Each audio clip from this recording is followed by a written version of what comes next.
이제 우리 지역 문제 한번 짚어보겠습니다. 22대 국회와 우리 지역을 한번 살펴보면 우리 지역은 참 지난번 선거에서도 참 조용했습니다. 상대적으로. 왜냐하면 그렇게 뭐 일각에서는 선거운동 하는지 안 하는지도 모르겠다고 할 정도로 조용했던 상황인데 이유는 다들 짐작하시겠죠. 너무 TK 의원들끼리만 있다고 해서 우리 지역에 필요한 일들, 그다음에 지역의 현안들이 실현되는 것 같지도 않고 지역 정치는 완전히 실종되었다 이런 얘기도 있는데요. 이 점은 이미 뭐 겪어보신 분이니까 김영건 의원은 어떻게 보십니까? 우선 전체적으로 보수의 재건이라는 관점, 그러니까 지금 보수가 어떻게 새로운 보수로 탄생할 것이라는 관점에서 보면은 저는 제가 민주당에 몸담고 있지만 TK에 살고 있기 때문에 TK의 미래를 위해서 건강한 보수가 성장하는 것이 매우 중요하다는 생각을 늘 하거든요. 그런 관점에서 보면 오히려 창조적 파괴, 그러니까 박근혜 대통령 탄핵 때 대한민국의 보수는 근본적으로 변화했었어야 돼요. 그러니까 한번 보수가 확 새로운 물로 바뀌어가면서 미래지향적인 오히려 보수의 가치를 전면적으로 담보하는 보수가 등장을 했어야 되는데 대통령은 탄핵되었음에도 불구하고 보수의 내부 혁신은 일어나지 못했단 말이에요. 왜 그랬느냐? 저는 그 점이 TK의 책임이 상당히 있다고 봅니다. 그러니까 흘려보냈어야 할 정치 세력을 보내지 않고 여전히 붙들고 놓아주지 않은 그런 점에 있어서 우리 지역은 전체적으로 고민을 좀 해봐야 되지 않는가라는 생각을 하고요.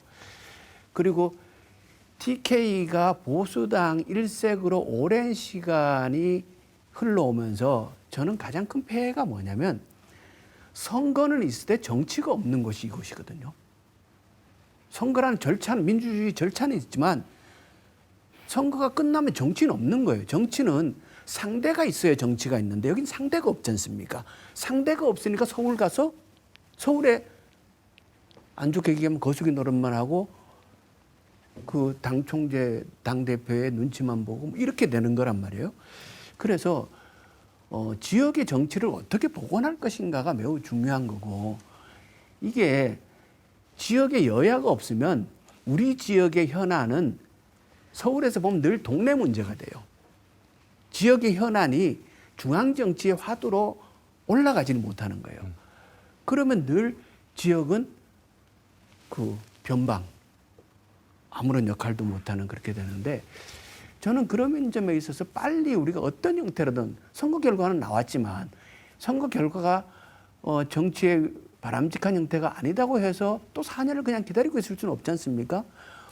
지금 상태에서도 어떻게든 지역의 정치를 복원하고 그 정치가 가능하다. 토론이 되는 문화를 만들 것인가가 매우 중요하고요. 네. 그런 점에 있어서 임미애 의원이 혼자 있는데 좀 부탁드리고 싶어요. 25명의 국회의원이 국민의힘 국회의원이 오히려 임미애 의원을 제발 좀 왕따시키지 말았으면 좋겠다. 파트너로 인정을 해주고 한 명이지만 지역에서 여야가 있는 듯이 토론도 하고 상대로 인정도 해주고 협의하는 그 구조를 어떻게든 좀 만들어서 지역의 문제를 중앙의 문제, 대한민국의 문제로 만들어서 풀어나가는 능력을 좀 발휘해 주면 좋겠다. 이런 말씀을 드리고 싶습니다. 임미애 의원을 파트너로 적극적으로 끌어들여야 지금 다수의 의석을 차지하고 있는 민주당을 대구 경북 현안으로 끌어들일 수 있다. 그렇죠. 네, 이건 좋은 생각인 것 같습니다. 이거는 박 실장님께서 아주 아마 좋은 힌트를 주실 것 같은데 지역 가장 최근에 등장했던 지역 현안 대구 경북 통합입니다. 네. 그래서 뭐 이번에는 마치 다 잘 될 수 있을 가능성이 크다는 얘기도 있는데 일각에서는 이런 얘기 한두 번 한 거 아니다. 많았는데 현실적으로 실효성 없다. 가능성 없고 그냥 해본 얘기다. 이런 얘기도 있습니다. 어떻게 보십니까? 지금 사실 뭐 희낙낙거리면서 이야기할 성질은 아니겠죠. 대구 경북을 통합한다는 얘기죠. 그러니까 궁극적으로는 뭐 TK 제가 보기엔 강력한 TK 자치 정부를 한번 만들어 보자 이런 걸로 좀 요약할 수 있는데 지금 정서적으로 지금 1981년에 대구 직할시로 경북도에서 분리됐지만 43년 정도 흘렀지만 어쨌든 경북도청이 안동 예천으로 지금 이전한 것은 2016년이고 경찰청도 옮겼고 선관위 뭐 다 옮겨버렸어요. 그 와중에 지금 3, 4년 정도 안 되는데 체감적으로 지금 대구 경북민이 그 준비가 좀 덜 돼 있는 것 같습니다. 물론 홍준표 시장이 최근에 와서 그걸 다시 대구 행정통합론을 들고 나왔는데 윤석열 대통령도 뭐 지원해보라고 했지만 아시다시피 이게 행정통합이라는 게 그게 쉽게 뭐 덜렁 뭐 합치자고 해서 뭐 별거하듯이 원하듯이 되는 상황은 아니에요. 굉장히 중앙정부의 협조 또 권력 이양 이런 부분도 많이 남아있는 것이고 또 한편으로는 이게 주도권을 또 누가 지느냐는 문제가 있죠. 주도권을 진다는 것은 과연 홍 시장의 바람대로 대구 경북에 통합된 것이 대구도로 할 것인지 대구 메트로폴리탄 뭐 이렇게 할 것인지 이거는 알 수 없고 경북 입장 그럼 경북이 사라지느냐 정체성이 없는데 그쪽은 반대할 소지가 굉장히 높고 민감하죠. 그건. 그리고 미국의 주처럼 어떤 강한 정부를 그러면 지방에 구상한다는 것인데 이거는 법률 개정이 다 뒤따라야 되는 것이고 심지어는 헌법 개정도 아마 있어야 될 가능성이 높습니다. 뭐 거기까지는 아니더라도 당장 행정만 통합한다 하더라도 통합 행정도의 어떤 수도가 뭐 대구가 될지 포항이 될지 안동이 될지 그건 또 민감한 네. 측면이 아직까지는 좀 있다. 네. 그러나 우리가 지금 그 얘기를 하는 취지는 제가 굉장히 공감해요. 워낙 지방에 지금 인구 절벽이니 뭐 이렇게 해서 인구도 지금 줄고 산업적 배치도 초일국주의 수도권에 집중되고 중앙 권력이 너무 지금 갈수록 대한민국 비대해지는 거니까 그걸 견제해보자는 지방수장, 지방정부의 그 장관들이 이야기하는 지방장관이 이야기하는 것은 충분히 납득이 간다 이렇게 취지는 말씀드릴 것 10분 이해하시지만 실효성에서는 상당 부분 아직까지는 문제 제기를 하고 계신데 김병건 의원님 어떻게 보십니까? 저는 대구 경북의 위기다라는 거는 적극 공감을 하고요. 다 느끼지 않습니까? 그런데 지금 나오는 얘기는 위기의 본질에 대한 이해가 좀 잘못된 거 아닌가? 대구 경북 위기의 본질은 산업의 위기예요. 그러니까 우리가 여기까지 오는 과정에 대구 경북은 나름의 산업, 그러니까 구미, 포항, 그리고 여기 자동차 산업들, 전자 산업들 다 여기서 있었단 말이에요. 그런데 세상이 변화하면서 우리의 산업 체계도 바뀌면서 이 산업들이 떠나가고 그 위기가 온 건데 문제의 핵심은 결국은 미래 산업으로 가는 어떤 산업을 대구 경북에 장착하고 우리가 부가가치를 만들어낼 것인가라는 것이 핵심인데 그 산업의 위기에 대한 이해와 그에 대한 대응에 관한 고민들은 상대적으로 잘 하지 않으면서 행정통합 얘기만 반복해서 나오는 거는 이거는 그 이철우 지사님이 처음에 와서 한 2년 하다가 뭐 잘 안 되는 것 같다 뜻대로 안 되니까 그때 행정통합 얘기했거든요. 그러다가 또 그냥 시간이 갔지 않습니까? 지금 홍준표 시장님도 행정통합 얘기를 하는 시기가 거의 비슷해요. 처음에 시장하고 나서 한 이제 2년 넘어서 3년 가는 시점이지 않습니까? 요 시점에 또 행정통합 얘기를 꺼내거든요. 이거는 큰 집, 작은 집이 살기 어렵다고 합친다고 나아지는 건 아니거든요. 우리가 각자가 무엇을 하고 먹고 살아야 할 것인가를 내부적으로 찾아나가는 과정이 우선이지 그것이 되면은 통합도 할 수 있고 나눌 수도 있는 거예요. 정작 중요한 문제에 관한 고민을 하지 않고 네. 엉뚱한 얘기를 하고 있는 거 네. 아닌가? 저는 그런 생각 좀 합니다. 22대 국회에서 그럼 우리 지역 의원들이 우리 지역의 그런 문제들까지 고려해서 여러 가지 문제점들이 워낙 많은데 이 법안만은 좀 발의를 해서 실현을 해서 우리 지역 그다음에 전체적으로 보자면 국가 균형 발전이라든지 이런 여러 가지 문제점들을 해결할 수 있는 법안 기대하시는 법안이 있으면 이 법안이 나는 가장 중요하다고 본다 생각하는 거 하나만 말씀해 주십시오. 시간이 없어서. 저는 선거제 개혁을 해야 된다고 보고요. 네. 지방 소멸이 굉장히 빠른 속도로 진행되고 있음에도 불구하고 대안들이 내부에서 나오지 않는 거는 아까도 말씀드렸듯이 지역의 정치가 형성 자체가 안 된다는 거예요. 내부에 논의가 없는 거예요. 토론을 4년 만에 한 번씩 하는 지역에서 뭔 미래에 관한 논의가 되겠습니까? 그래서 지역의 정치를 형성할 수 있는 선거제도, 노무현 대통령이 특정 한 지역의 한 정당이 70% 이상의 의석을 가져갈 수 없도록 여야가 함께 있을 수 있도록 그런 제도를 만들자라고 얘기했던 그때의 그 정신이 저는 굉장히 필요했다라는 생각을 하고요.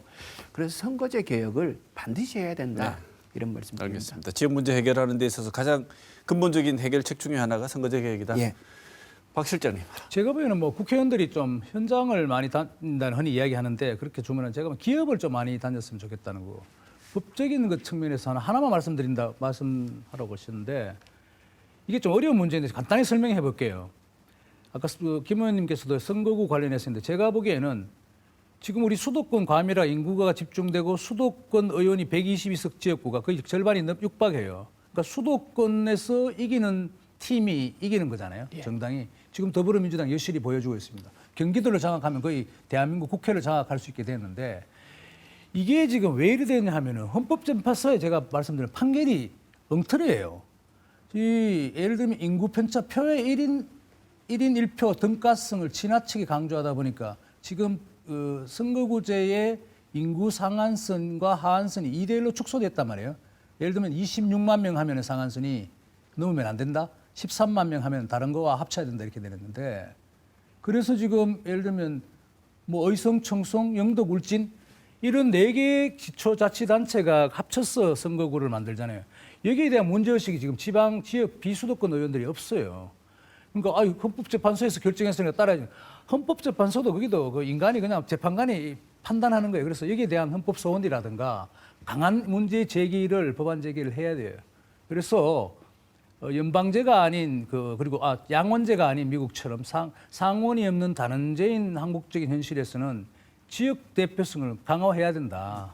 이것이 지금 수도권 문제도 초집중 문제도 풀고 대한민국의 어떤 인구 절벽이랄까 이런 상황도 풀고 아까 말씀드린 대구 경북의 TK 통합해서 지방자치 광역 정부를 만들자 하는 그런 문제가 다 연계되어 있는데 하여튼 국회에서의 비수도권의 지방의 대표성을 적절하게 합리적으로 이렇게 바꿀 수 있는 그걸 의원들이 좀 지금 좀 생각했으면 해요. 저는. 끝으로 딱 1분 드리겠습니다. 마지막 오늘 꼭 하시고 싶은 말씀 두 분께 듣고 오늘 시간 마치겠습니다. 김 의원님.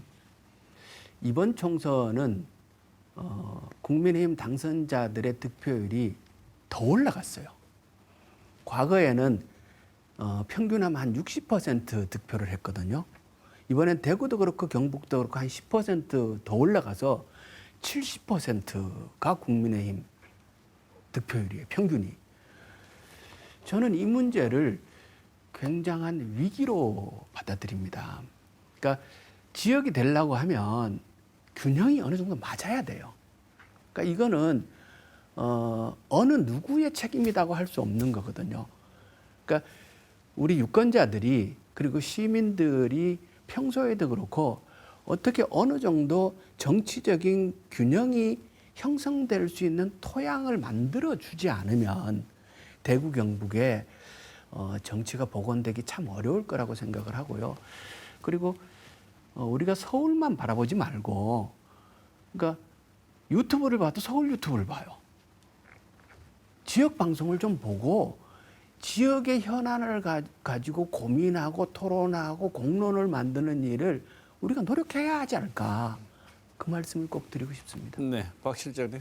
그래서 이제 국회의원이라는 게 지역의 문제를 또 한편으로는 자기가 다 대표를 해야 되고 또 한편으로는 또 국회에 가면 이제 국정 아젠다를 좀 얘기할 수 있어야 되는데 저는 TK 의원들 지금 뭐 25대 0 지금 일방적으로 지금 되고 있는데 경쟁력이 지역 사회 정치적인 경쟁력을 복원해야 된다 하는 부분이 있는데 그것도 어려운 문제인데 하기 한편으로 또 당내 민주주의 그렇다면 뭐 국민의힘 자체 내 경쟁력, 당내 경쟁을 발동시켜서 아주 유능하고 뭐 참신한 인물을 뽑을 수 있는 구조가 있느냐 하는 그 문제도 좀 회의적인 부분인데 그건 또 다음에 한번 차치해서 차후에 말씀드리기를 하고 우선 지금 지역 국회의원들이 제가 좀 바란다면은 지역 대표성을 강화하는 측면과 동시에 국가적인 아젠다에 대해서도 우리 TK 의원들이 좀 나섰으면 해요. 제가 보기에는 국회의원 한 300명 되는데 진짜 실력 있는 그 국가 아젠다를 자기의 철학을 담아서 얘기할 수 있는 그야말로 거수기가 아닌 그 정도 의원은 한 30여 명에 불과하다 이렇게 봐요. 그분들이 대체로 움직이는 것 같아요. 그럼 대구 경북의 의원들이 과연 그 정도 반열에 300명 클래스의 학생이 있는데 그 한 10% 안에 들 수 있는 역량 있는 그런 의원들이 좀 됐으면 하는 그런 바람입니다. 네. 근데 25대 0에서는 그런 인물이 안 나옵니다. 그런 게 좀 경쟁이 없으니 예. 아무래도 단련이 덜 될 수 있는데 예. 그래도 뭐 원내대표는 쭉 나오고 있대요. 그러니까 할 수 있는 게 원내대표가 가지라 그러잖아요. 네. 자, 10% 안에 들 수 있는 의원이 꼭 우리 지역에서 나오기를 기대하면서 시간을 오늘 마쳐야 할 것 같습니다. 박재일 영남일보 논설실장, 김영건 전 더불어민주당 의원 모시고 오늘 좋은 이야기 많이 나눴습니다. 22대 국회 모쪼록 21대 국회와는 다른 모습을 보이길 기대합니다. 오늘 두 분 말씀 감사드립니다. 네, 오늘 시간 마치겠습니다. 고맙습니다. 네, 고맙습니다. 고맙습니다.